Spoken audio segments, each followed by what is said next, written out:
this exciting session ahead. We are so happy that you are here with us. My name is Marissa Munzing, and I'm a program director at the Health Education Council. The Health Education Council is a nonprofit organization based in West Sacramento, serving the greater Sacramento region. Our mission is to cultivate health and well-being in underserved communities by leveraging the power of collaboration. The Health Education Council team welcomes you to our second annual Sacramento School Wellness Summit, day 2 of the summit. This summit is funded in part by USDA SNAP, an equal opportunity provider and employer. Thank you once again for joining us for our whole student health panel. Now, before we get started, I do have a few housekeeping items.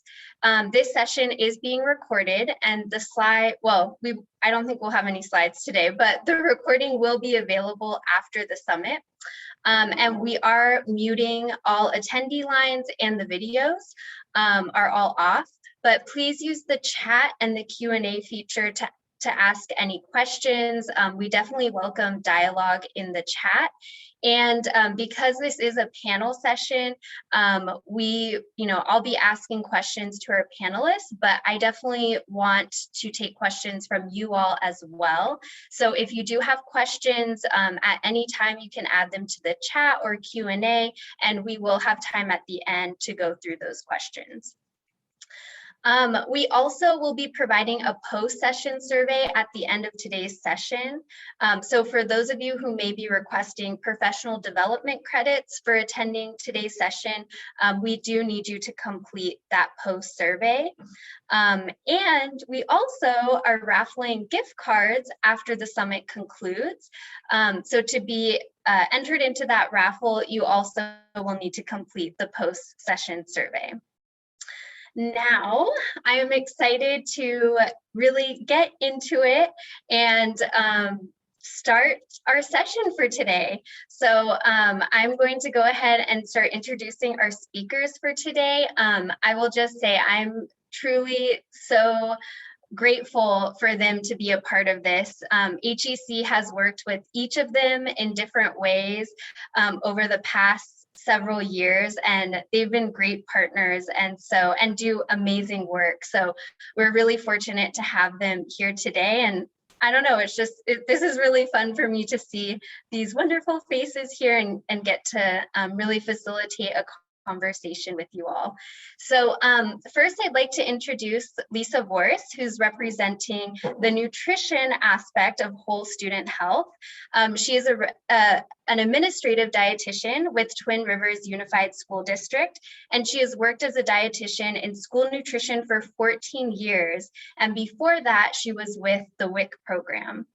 She implements thriving nutrition education programs across the district and also manages food allergies and special diet menus, among other nutrition services initiatives. So thank you, Lisa. And representing physical education, we have Laurie Morrison, who is a physical education educator with Robla School District. Laurie has been an elementary school educator since 2000 and previously taught both 6th and 4th grades at Twin Rivers Unified. She earned her single subject credential in physical education in 2015 and has taught PE for 6 years in Robla. So thank you, Laurie, for being here today.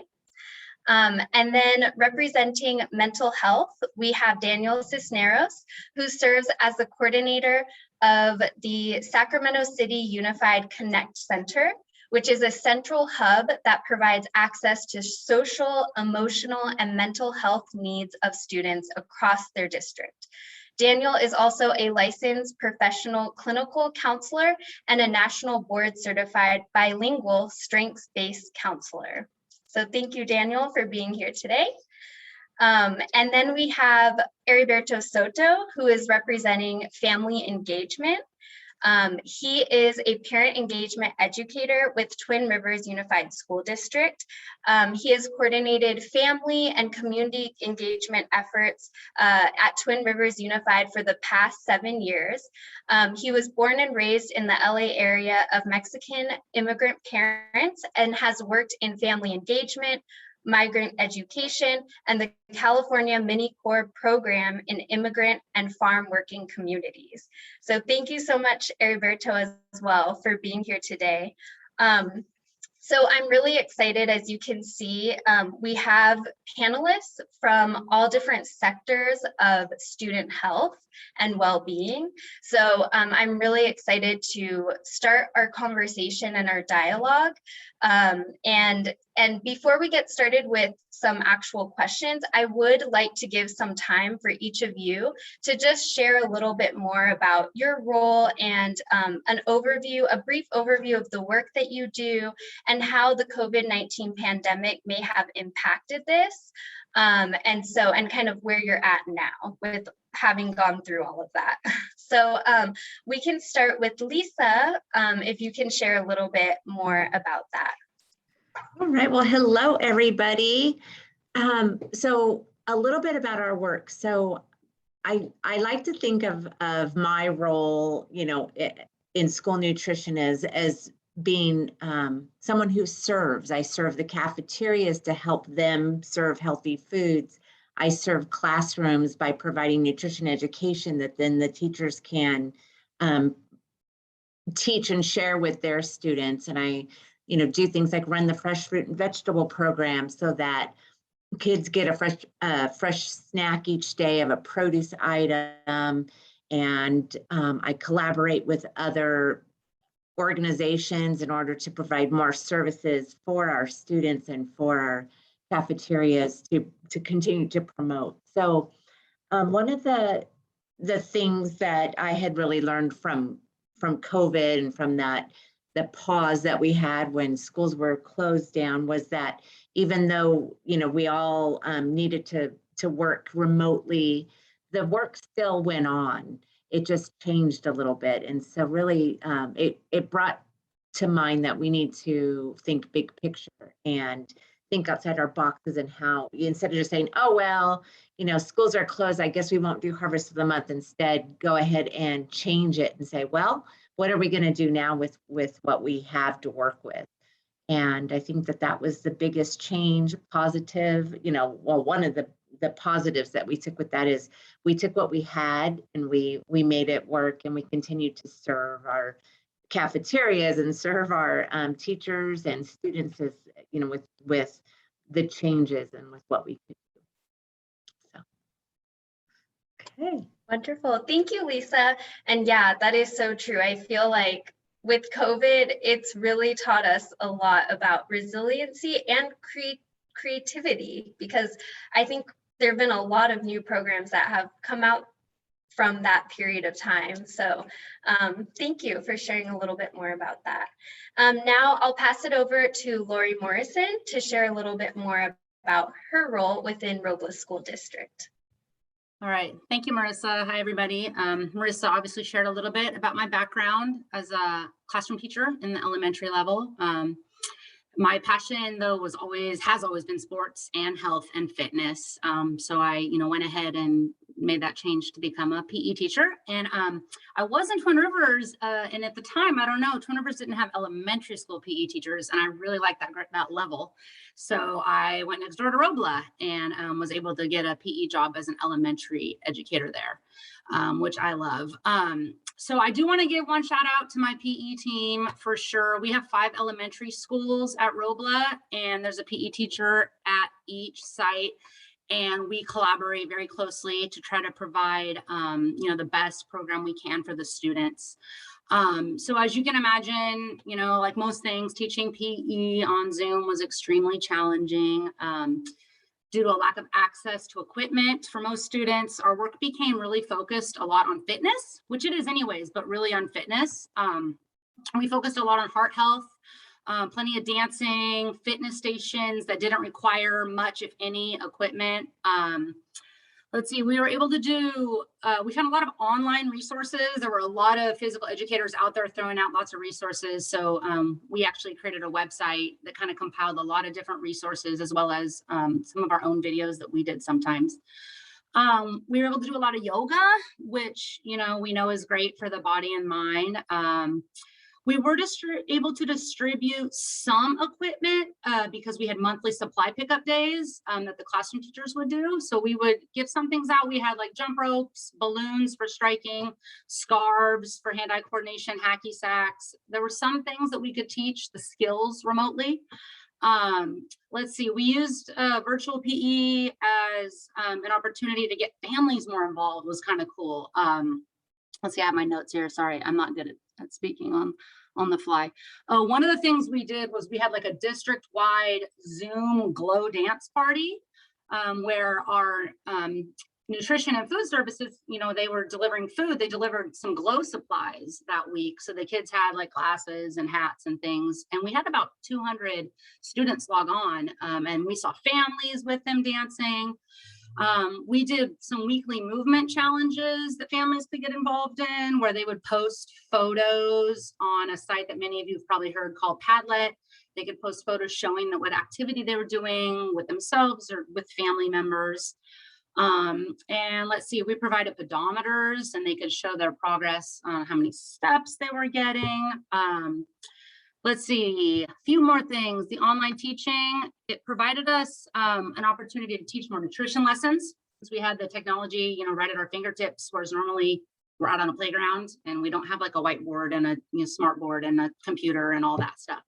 So that's basically about it. It's a brief summary of how the pandemic kind of changed our work and the ways that we found to still be really kind of like motivators for physical activity for the students and their families. Yeah, wow. I can only imagine how difficult it would have been to teach physical education over Zoom. So I'm definitely commend you guys for the many creative ways that that you and your team were able to engage students and actually like make them have fun and want to do these activities. So thank you for sharing that, Laurie. I will pass it over now to Daniel Cisneros, again, who is representing our mental health side of the whole student health. Thank you, Marissa. And I second what you just said about teachers and educators having to do this through the pandemic. I don't know how they all did it, but huge shout out to all the teachers and educators out there. And so I'm really excited to be here. Thank you, Marissa, for the invitation. It feels like a homecoming here.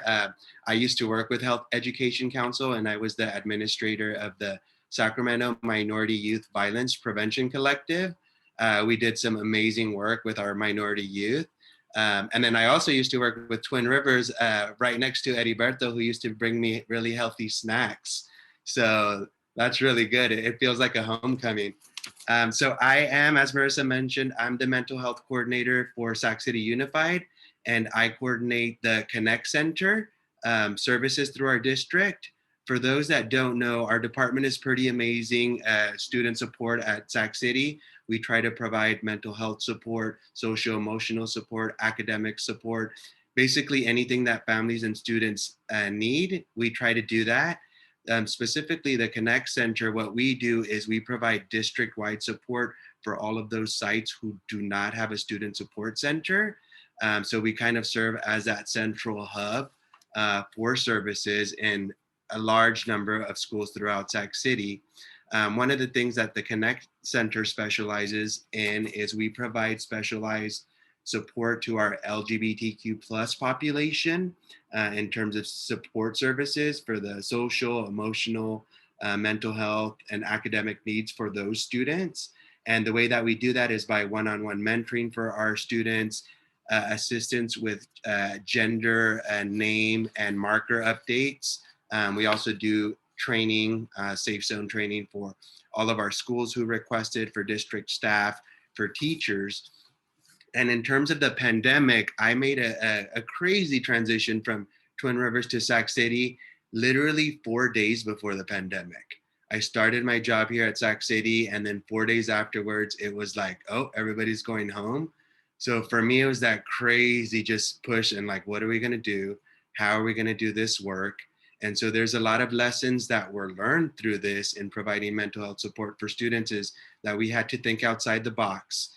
that we had to switch to the virtual component of doing counseling, of doing case management, text messaging families, and trying to find alternate ways to connect to our families, and especially those families and students that are on the margin outside, that don't have that family support. When we think of our LGBTQ plus youth, really being able to find them and to provide that support and that connection that they traditionally would have with those really supportive teachers or educators in those schools. So some of the ways that we did that, thinking outside of the box, we really knew that our students needed to be brought together.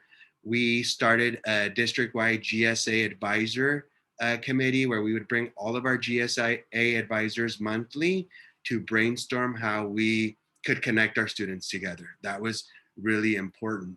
And in brainstorming as a team, we did some really cool activities. Like one example, we did a monthly Netflix watch party for all of our GSAs. And it was just really cool to bring them all together so that everybody was watching the same movie at the same time. They had popcorn and healthy snacks that we all shared in. And it was just kind of cool for everybody to watch movies together, to share in the chat the experience together. So that was really cool. And then obviously we had to switch. We do conferences that we host for youth. We obviously had to switch to the virtual component of conferences. But one thing that came out of those conferences that was really cool, when we think about our LGBTQ plus youth, it's really hard for them to come out. And if you're in the closet, you're not going to come to a conference because you don't want anybody to see you. Just one quick thing that I mentioned, it was really cool for youth who traditionally would never come to a conference. You could come to a conference and then just turn your screen off and nobody would know that you were there.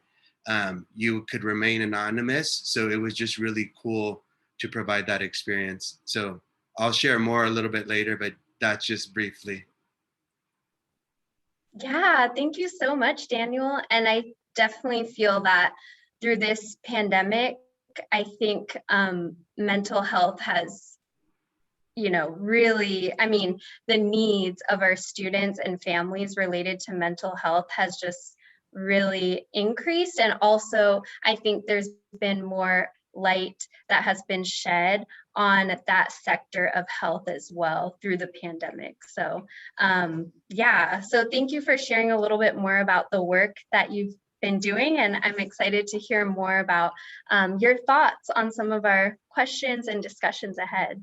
So thanks. Next, I will pass it over to Heriberto Soto, who once again is representing the family engagement part of whole student health.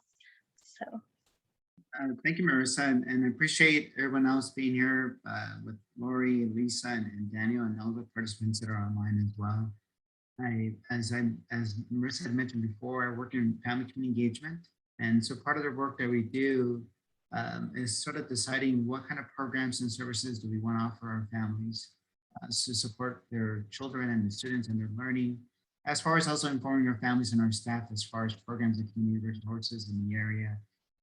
This is sort of like framed along, obviously, for all of you that has been doing family engagement, decades, there's Joyce Epstein's 6 P's of parent involvement, and then there's a dual capacity framework as far as working both in building the capacity of both families and staff. And so part of that work, obviously, I think for me personally, it has to be as, what kind of passion or what are things that we want to work on that we want to dedicate time to offer and promote and to engage our families.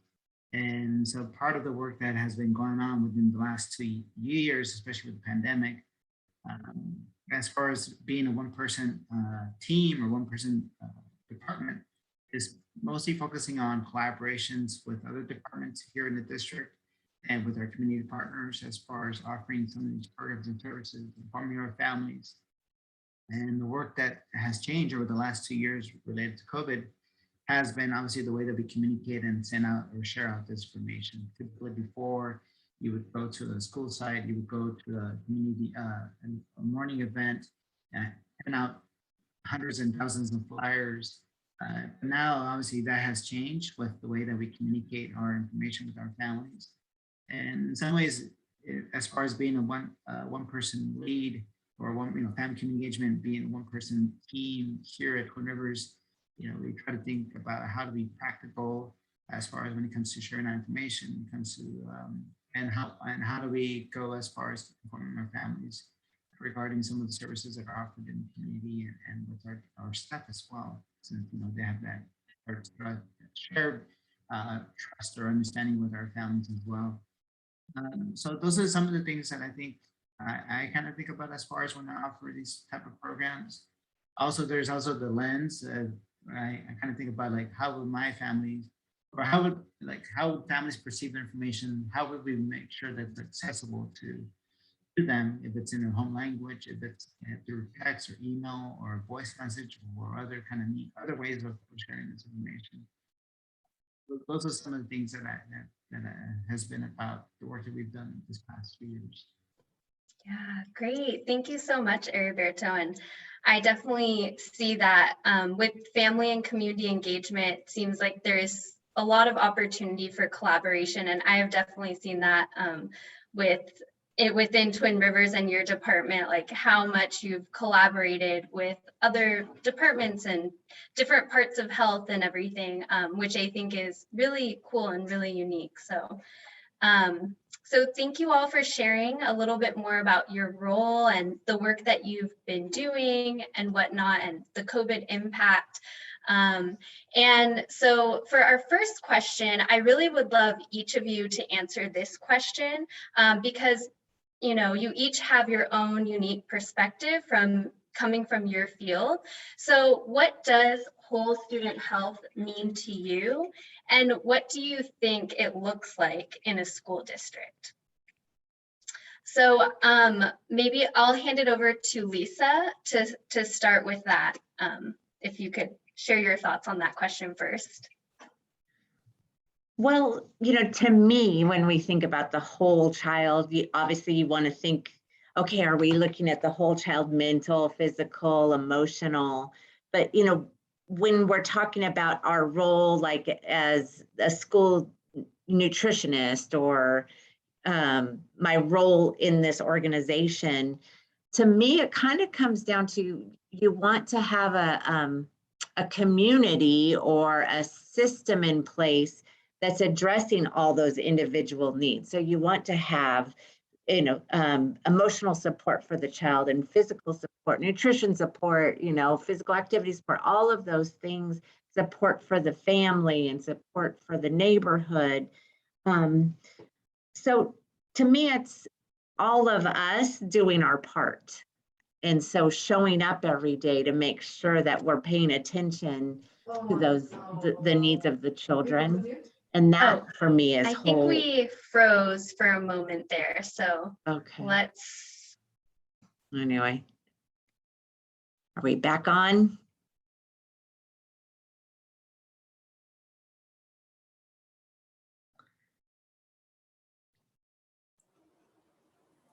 I think it might just be her.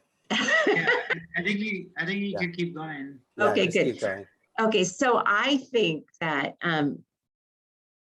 the whole child is the whole child, and every child, every human being has important parts of their psyche and their life that need to be addressed. I love the nutrition part of it, and child nutrition, and making sure that kids are getting healthy meals and learning about nutrition, and making a way for them to have lifelong healthy eating. So obviously I think it's important for me to show up, but also to motivate those in my department to do the same, and then ultimately participate and collaborate with all the other.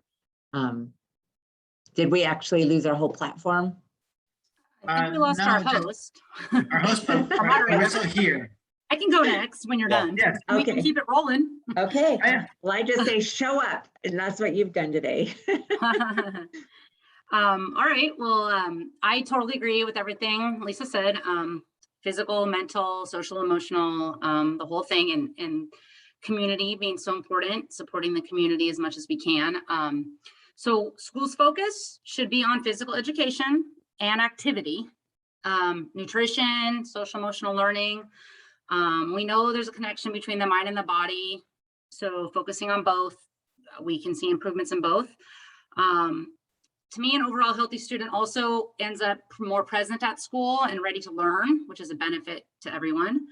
So to me, ideally in a school, this means we're providing, first of all, the state mandated 200 minutes physical education per 10 days of school, as well as giving them other opportunities to engage in physical activity, whether it be recess or extra PE or outside, like after school, like running club that I've done before, soccer, basketball, things like that. So yeah, and as far as whole student health, it's vital to look at the fuel that we're providing students, like Lisa said. In my opinion, breakfast and lunches should serve as much whole foods as possible, trying to kind of decrease the amount of processed foods that the kids eat. And of course, nutrition lessons, education, so students can learn what a healthy diet is and what the benefits are. And finally, there should definitely be SEL lessons happening to address students' social emotional health as well. So all of these components hopefully are working together for overall whole student health. And I'll jump in next. Thanks, Laurie. And I agree with what Laurie and Lisa mentioned. When we think about the whole student or the whole child, we definitely want to take a systems approach to being able to see what is the system that the student is in. What is the entire picture of it? What is the nutrition element? What's the academic? What is the social and emotional? And then what is the medical components of the whole entire child? Because if you take a systems approach, it's not just about the student at school. You're also looking at the student and their environment when they go home and how they interact with their parents or the neighborhood that they live in. Does the neighborhood have access to nutrition, to mental health, to the basic necessities? Because we know in some neighborhoods it's about equity and there is no access to it. Because many times in the school environment, we think as teachers or mental health providers, I'm helping that student for that hour or those couple of hours. But when we think about the whole child, we also have to think about what happens when they go home. What happens if they only slept 2 hours because they had a difficult night or they have parents who were not able to take care of them? What are the challenges in terms of transportation? So really looking at the complex system and how everything interacts for those students. Is there access to the things that they need? What does the environment look like? And then if we're really taking that whole child approach, we also have to think about equity and access. What is the equity limitations? What are the access limitations for the student? What are the social services that are available in their neighborhood? Is there daycare in that neighborhood? So really thinking about also culture, thinking about ethnicity, thinking about the values that they hold. And I think when we think about that, it really helps us to put that entire system perspective so that we then ourselves in the school could do the same thing and interact with community providers, have the schools interact with mental health providers, and really taking that approach. I just want to reinforce what Daniel and Laurie and Lisa have mentioned. Part of obviously the whole school, whole community, whole child model, where it kind of wraps around many of these different aspects about mental health and physical activity and when it comes to family engagement. And a lot of this has been put under stress, obviously, within COVID-19. And when I think about our school district, as far as many of our students that go to our schools, as far as opportunities for them to do physical activities or be able to have a space where they could participate in after school activities or just have a space for them to be in the green space. We all know that, as far as when it comes to, green spaces within the North Sacramento community compared to, let's say, other communities such as Land Park or East Sacramento, obviously there's a disparity. And so when we think about what role does our schools play in promoting student health, obviously it provides like an opportunity for them to, as Daniel had mentioned, and Laurie, is like a time where they could, students can go and be in a structured environment and hopefully be able to participate in activities that help promote them in their well-being, and obviously whether it's the mental health aspect, when it comes to the nutrition aspect, when it comes to their physical activity. Those are all important elements when it comes to the whole student health as an example.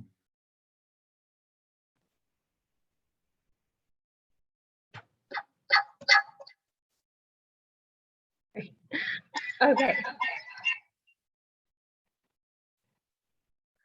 Okay. I apologize for that technical difficulty there, but I'm really glad that we were able to get back on. And thank you guys for, and I was able to hear parts of your answers. So thank you all for continuing with that discussion. So our next question is, what do you feel is missing, if anything, in order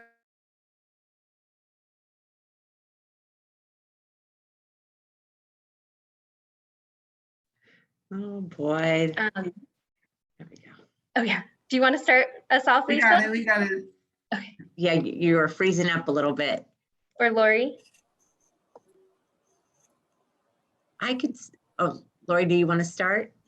Yeah, I am happy to start. I'm not sure everyone heard the question. You might want to repeat that, please. Marissa, are you there? Oh, she's frozen again. It was something about what's missing for whole student health, to address whole student health, because I wanted to really go right off what Heriberto was just talking about, because one of the things I feel pretty strongly about is that it's vital we create a physical education space for education and activity that honor the importance that we say we're placing on physical education. Sorry, I'm hearing some noise there. Yeah, I feel really passionate about this, so I want to make sure I get this in here. It might be something that affects me a little bit, but like if a school's playground and field is outdated and not well maintained, with not many activities for the students to engage in, like this doesn't show the students that we're really valuing physical education and physical activity. And speaking of equity that he brought up, I think there's often a discrepancy in access to physical activity spaces among different varying communities. What you see when you go around one community as far as the space the students have versus another community. So I think we need to show students, actually show them that we place importance on them being physically active. And that starts with the environment that we provide them for PE and for recess and for after school physical activities. The other thing I think that could be more focused on is nutrition in school, kind of focusing on that, not just with the students, but outreach with the families. And I have seen a lot of that happening in Robla, and it's awesome to see, and just keep it going with that.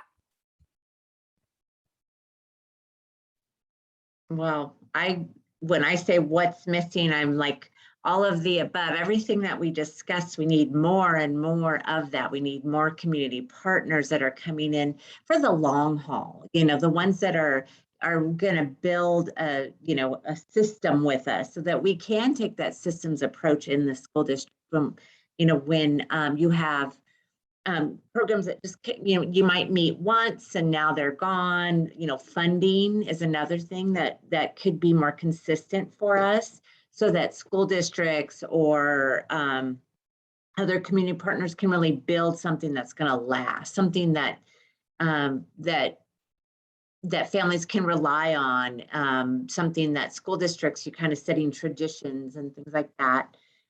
I do think we need a lot more mental health and support for families. And I think that the pandemic really showed us that there was a lot of incidents of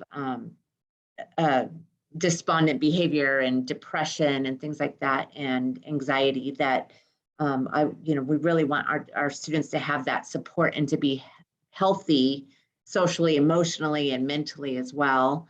And then I can't agree more with how do we reach our families. So, we could do nutrition at school, we can do nutrition, follow the regulations as far as our meals and offer fruits and vegetables and do our best to try to get kids to eat fruits and vegetables at school, but what's happening at home and what's available at home. So we all know that, what was it 10 years ago when food deserts was the big thing, and we were all talking about food. Well, they're still there. Nothing changed. Nothing's changed. And, you know, we still need the funding to continue, and we need the time to build these systems in place so that we can continue to provide more support. That's my 2 cents. And I'll jump in right now because obviously, and I'll name my bias. Obviously, I'm the mental health coordinator, and I'm going to say that mental health and counseling is definitely missing in our schools. We know with the pandemic and social distancing and students being at home, it's a greater need than ever before. And what we need is mental health in the schools. What we need is counselors in the schools. Unfortunately, there's many schools who do not have a counselor at all, who do not have any type of mental health provider, and that's so unfortunate. It should be a requirement for every school to have at least one full-time counselor. They should have 2 or 3.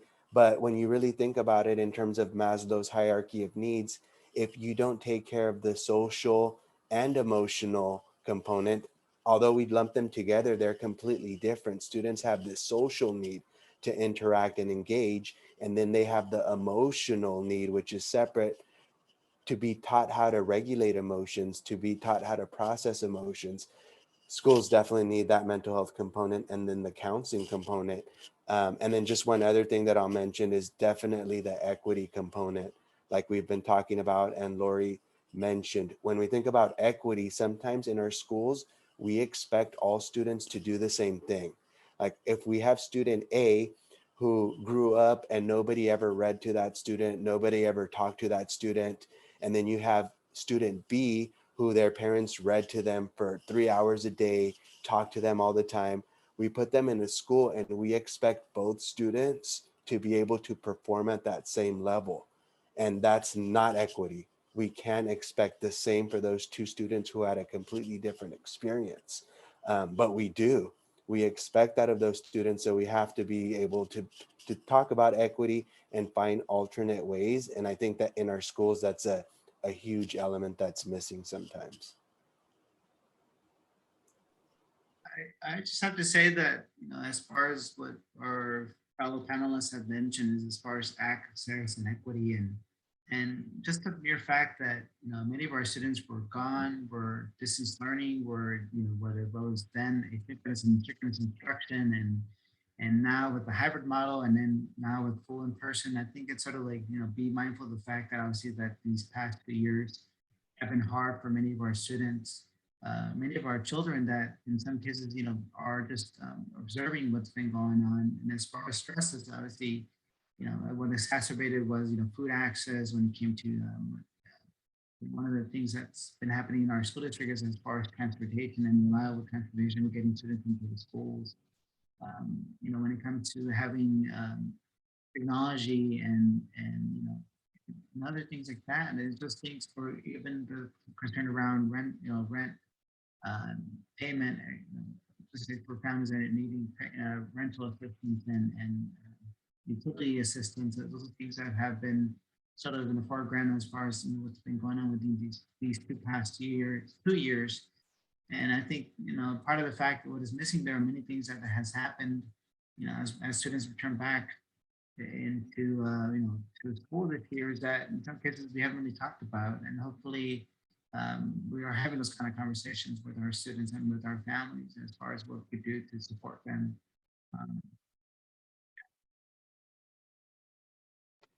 Those were all just so interesting, just a lot for us to think about.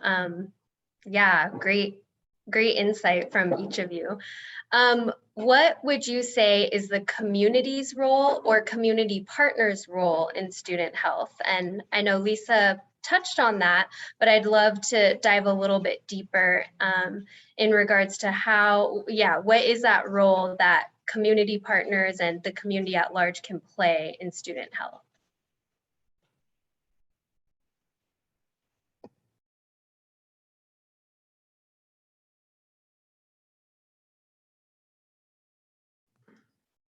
Well, I can raise my hand there. So I think that they can play by being a consistent influence to help organizations thrive and, and deliver the programs that are going to help the students thrive. With, for example, like I like to think about the Dairy Council. They are interested in getting kids to eat dairy and drink milk and stuff. They have one mission. And so when you want to talk to the kids about nutrition and get some teacher curriculums and, get help with promoting milk and dairy products and things like that, and also incorporate maybe like farm to school, then you call on them. So, but they've been there all along, and they're always very supportive. And then for example, Health Education Council that's hosting this whole event for us has been there and been a partner with us. I've been working with them for 14 years, and they're always pivoting with the funding and making sure that they are supporting as best they can the schools and our low resource schools and providing as much opportunity.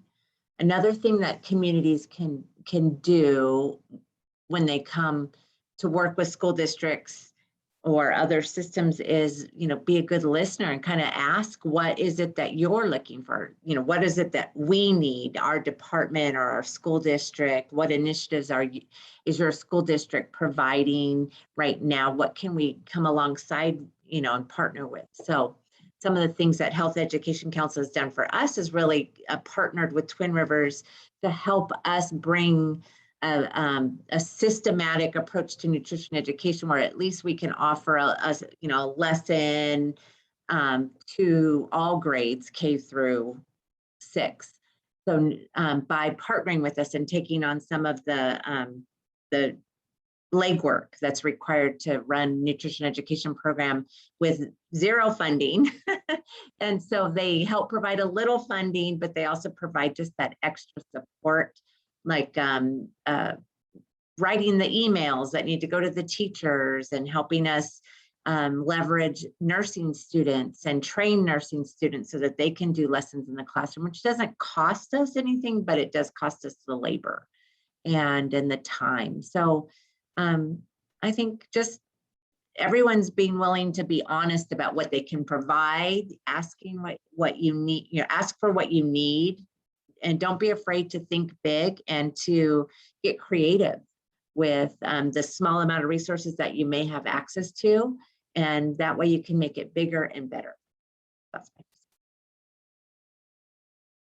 Great. Laurie, do you want to share? And then after that, we'll have one more question before we open it up to questions from the audience. So. Yeah, I was just gonna say community partners, helping as much as possible.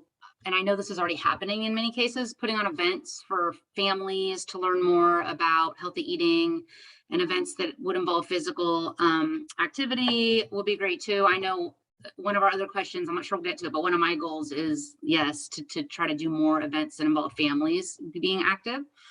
And the other thing, if community partners are able because the more it's networking, right? The more people to help us with accessing funding or resources that can help improve the physical education spaces that some of our kids use, it would be a benefit to their health, because I know that's a big roadblock everyone probably constantly comes up against, whether it's school counselors or a playground that's decent or a field that's decent, is money.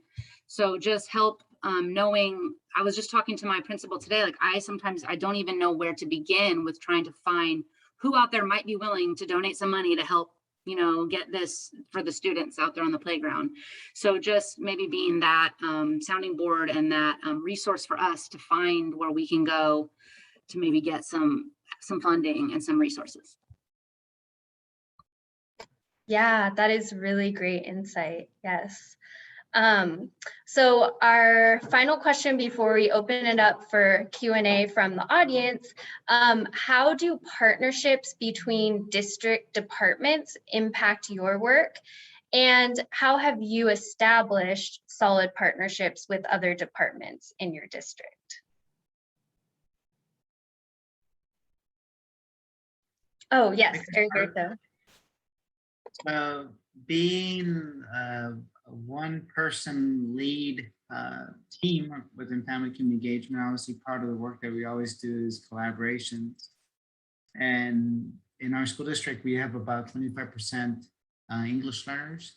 And so we work really closely with our English learner services department with folks that want to offer workshops for our families regarding technology, regarding the reclassification when it comes to the language acquisition of English, support services, and just other programs. That's how, for example, how I met Daniel. Wasn't through, in this case, like the EL department, but offering workshops for our families who English is not their first language, for example, at one of the schools. And what we want to mention, obviously part of the work that we did when COVID happened and schools closed was to see how many of our students were doing regarding distance learning and technology. And so with the collaboration of our English Learner Service Department and Student Services, we had our staff call and contact our students to see how distance learning, our families, to see how distance learning was happening, whether they were having any issues when it came to technology, when it came to asking, as far as did they understand what the schedule looked like, the assignments that were assigned either on the app portal or Google Classrooms. And so part of that collaboration, obviously tends to happen through those kind of conversations or those relationships that we have, as Laurie and Daniel and Lisa have mentioned before.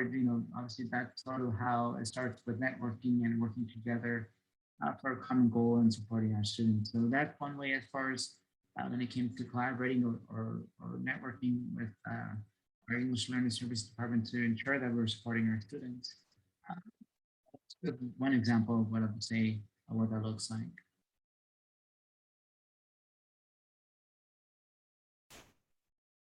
Thank you. Does anyone else want to answer that before I move on?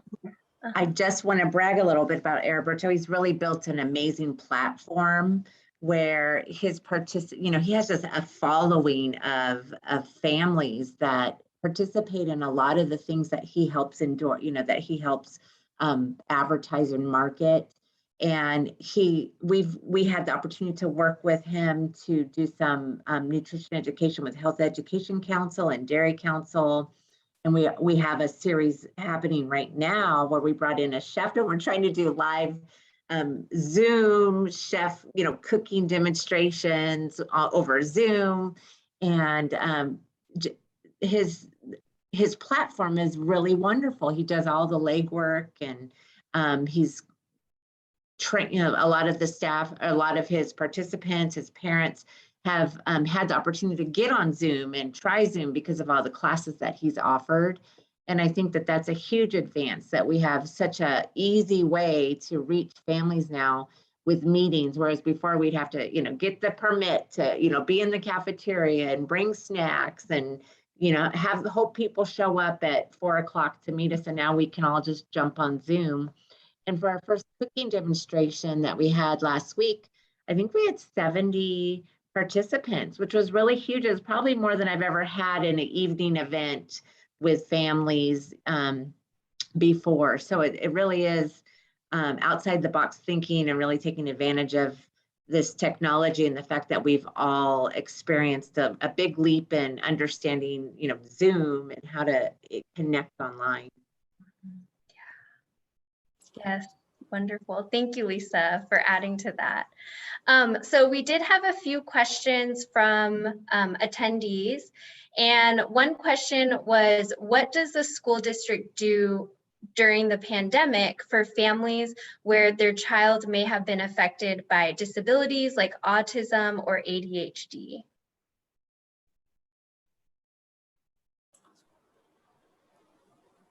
And I could jump in just quickly just to talk about key components of that. So some of the things in our department that I really appreciate is the fact that our department collaborates with a lot of other departments, including health, including homeless services, and including foster youth. And when it comes to working with students with disabilities, we really collaborate with our special education department. And what we realized with the pandemic, that there's a huge need for families to find different services and supports, like for families with students with disabilities. And we saw this huge need, and our department was really on top of things. And to make it easier for families to find those services and support, we've actually created an application, so an app that's accessible to all of our families. It's called the Grace app. And a quick way to find it is in the Play Store and the Google Store. If you type in Grace Giving, you open up the app and it links you directly to all the student support services at your school site and in the community.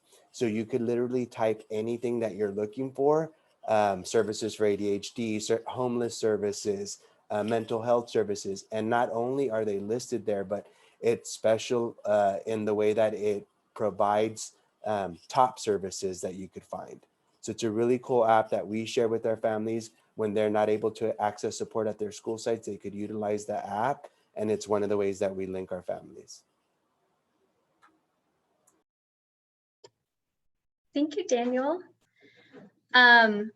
Okay, we can move on to the next question, which another question we had was, can you envision how a health coach could be a part of a team to assist the counselors, MHTs or MFTs, PE teachers and dietitians to help guide and support students on their physical, mental, and social and emotional health journeys?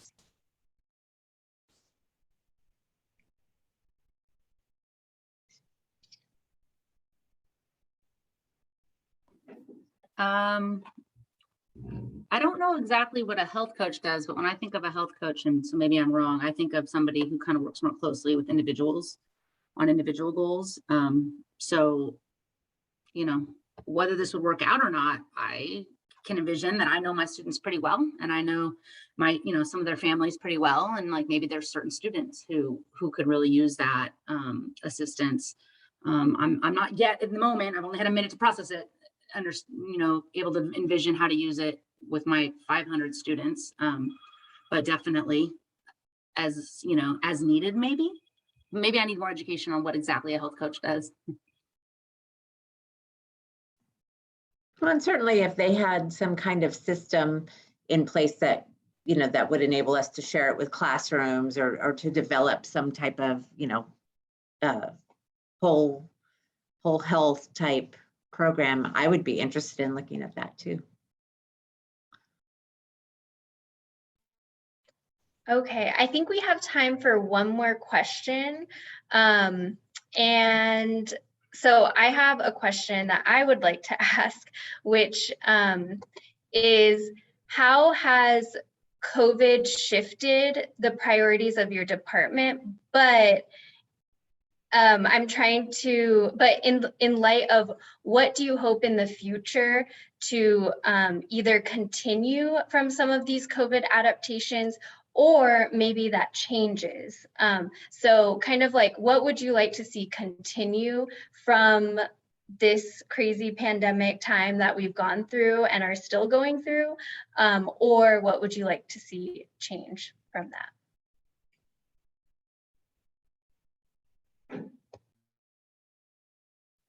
Well, I'll go first. I definitely want to continue with the keeping some of this technology and the platforms that have been developed to reach families and really use that, the opportunities for virtual meetings and conferences, a new way to connect when you couldn't be there in person, but you can just Zoom in to meetings or conferences. And I also I like to say that, you know, some of the nutrition education that we developed during the COVID time, we're definitely want to keep. So using videos as resources for the teachers to play, or the Google slide decks. And I know our own cafeteria managers, before, they seemed a little bit more, they weren't as literate with the computer and using shared drives and things like that. Now they're all very proficient at the Google shared drives and the online paperwork and things like that. Whereas before, I think getting them to log into email was more challenging. So our whole department has taken this leap forward, and I definitely want to keep that. So I just keep calling it the hybrid system, where now we've upgraded our department. And Laurie? All right. Yeah, I know we're kind of running out of time. I didn't get a chance to mention, like, I know our food and nutrition department has done amazing things that I hope that they can continue with, reaching out to the families. So I know they, the fresh fruit and vegetable program that they do daily in school, or most days, they actually were able to get those on their Meals on Wheels program, like sent those out to the families. And I think there was even like nutritional information on it. And they did also, as part of their delivery, when they were having the buses deliver food, they did like a family meal Sacramento. So there was like chefs who work, obviously in the food industry. They would help with preparing like kind of gourmet meals that they would send the recipe home once a week, and the families could make it together. So that kind of community stuff. And so for my part, that's also another thing I'd like to keep going, like our glow dance party we did on Zoom. I would love to keep doing that. I feel like we actually got better attendance than we would have if we had put it on in person, in a way. Certainly once we can do it, I would love to have in person, more community family events around physical activity as well. So that would be kind of what I would like to take going forward, because it was really fun to see the families dancing with the kids, and the families posting photos out on a family walk or bike ride on Padlet and that kind of stuff, making it like a family like thing to get physical activity together. Wonderful, thank you. So to close us out very briefly, and I will ask each of you to answer this question, but what is the number one thing you would like us to take away from today? And we can start with Lisa. Oh my goodness. I think the biggest thing was the question, what can I do? What can I do? We're sitting here, they said to go home, what can I do? And don't be afraid to try. So dream big, and, take those ideas and, this heart to make a difference and make it happen by doing your best and, asking those questions. So just to empower everybody to continue to show up for the kids. And we can go to Laurie next. Oh, did I know this question? I don't remember this one. The most important thing to take away, there's a lot, but I do think just meeting with all these fabulous people from different, sectors of education, I think, to me, it's all of us working together, which is what we should all be doing anyways. Every single person in a school district, no matter what your job is, it should all be for the kids and the community. But all of us really trying to work together to, even though I can get narrowly focused on physical education and everyone can get narrowly focused, to like advocate for each other and work together and try to do what's best for, as we said earlier, the whole child. Thank you. I love that. It's awesome. We can go to Daniel next. And kind of what Laurie mentioned resonates with me. Just that was a highlight of thinking about the whole child, and the entire system that's kind of around them. That's the only way we can enact change, and to collaborate collectively. If we collaborate, people in nutrition, people in mental health, people in physical education, people in different segments of everything, we could change things around by collectively impacting the system. And that's what we could do. So I'm glad everybody's here that could do that together. Awesome, thank you. And Heriberto, to close us out. I just want to just say that I reaffirm all the work that all of our school counselors, community partners, and everyone that is in the audience today. Just, you all are making a change, a difference. I think sort of what happened yesterday when Chino talked about what do we do as far as our work and what keeps us awake at night. Sort of what motivates me and the kind of work that we all do and what we want to share with our families and our students and our community partners. I think in essence, I feel like, what is our role as far as in our roles in education or in our community agencies, and how can we enact some sort of change, even if it's one-to-one or it's with a family, or if it's within a school or or in our classrooms, or with just somebody that's coming into looking to enroll their child in school. how do we share some empathy and just a shared understanding what just with our families, and just I think that's how I kind of think about, like, how do we do as far as with our work, and how do we engage with our families, and how would we want to be treated by others. So those are usually kind of how I think about when I think about the kind of our roles, and just what we want to do with our families and ourselves, and just be a role model for everybody else. Just like we want to be, feels like we want to show, I think, good qualities of humanity, and just a space to help or assist. Awesome. Thank you so much. I just want to give a big thank you for each of you. I continue to learn from each of you, and just, you know, even though we had those technical difficulties, there are definitely moments I was like, oh, wow, many moments where it's like, oh, wow, I had never thought about that, or that perspective, that role. So thank you guys so much for being here. And I really also appreciate all of you who attended today. Thank you so much for joining us. And as a reminder, we did post the post-session survey in the chat, so please do check that out. And if you'd like to enter into a raffle, please complete that survey. Or also, if you are approved to receive professional development credits for today's session, you can also complete the post survey and denote that in the survey as well. So please remember to join us tomorrow at 3:30. We will be hosting 2 concurrent sessions tomorrow: best practices for connecting wellness policies and programs to education frameworks. And then our second session is tackling tobacco and vaping in our school. And again, those will both happen tomorrow at 3:30. So thank you all once again, and I hope you all have a wonderful evening, and hope to see you all tomorrow. Thank you. Bye.